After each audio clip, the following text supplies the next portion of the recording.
Hi. Hello. എലിൻഡ, അതെ നീ ദേഷ്യപ്പെടുന്നവരെ കണ്ടിട്ടില്ലേ? പക്ഷെ അവരിനെ ഒന്ന് സൂക്ഷിച്ചു നോക്കി കഴിഞ്ഞാല് ഒന്നല്ലെങ്കിൽ അവരുടെ ഉള്ളിൽ എന്തെങ്കിലും ഭയം ഉണ്ടാവും.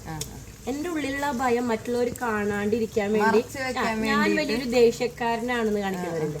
ചിലർക്ക് തോന്നിയ കാര്യം. അതുപോലെ തന്നെ ചിലരുടെ ഉള്ളിലുള്ള ഒരു നിസ്സഹായാവസ്ഥ, അവർക്കൊന്നും ചെയ്യാൻ പറ്റുന്നില്ല. അവരിനെ മറ്റുള്ളവർ അടിച്ചമർത്തുക, അങ്ങനെ ഒരു നിസ്സഹായാവസ്ഥയില് ദേഷ്യപ്പെടുന്നവരുണ്ട്. രണ്ടു തരം ആൾക്കാരുണ്ട്. ശരിയാ. ചിലപ്പോ ഉണ്ടല്ലോ 2-3 ദിവസം മുന്നേ ദേഷ്യം അല്ലെങ്കിൽ ഒരു പ്രശ്നം ഉള്ളിൽ കിടക്കുന്നുണ്ട്. മൂന്നാമത്തെ ദിവസം വേറൊരു പ്രശ്നം കൂടി വരുന്നുണ്ട്. ഒക്കെ കൂടിയിട്ടൊരു വീല് പരിപാടിയുടെ മൈൻഡ് ഇരിക്കണ്ടാവാ. 4-ാമത്തെ ദിവസം ഒക്കെ കൂടി ഒരു പൊട്ടിക്കലാണ്. എനിക്ക് ആ പൊട്ടിക്കില്ല എല്ലാം കൂടി തീർന്നു.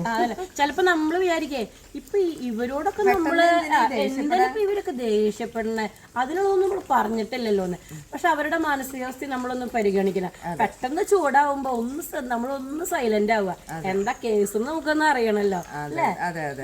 ഈ ദേഷ്യപ്പെടുന്നവരൊക്കെ എല്ലാവരും ദേഷ്യക്കാരൊന്നാവില്ല, പാവങ്ങളായിരിക്കും. വരുന്ന ഒരു സാഹചര്യത്തിൽ ചിലപ്പോ പൊട്ടിത്തെറിക്കുന്നതായിരിക്കും. ഒന്ന് കണ്ടറിഞ്ഞ് പെരുമാറിയ എല്ലാവർക്കും നല്ലത് അല്ലേ? Okay, bye. Thank you. അവരുടെ ഒരു കഴിവില്ലായ്മ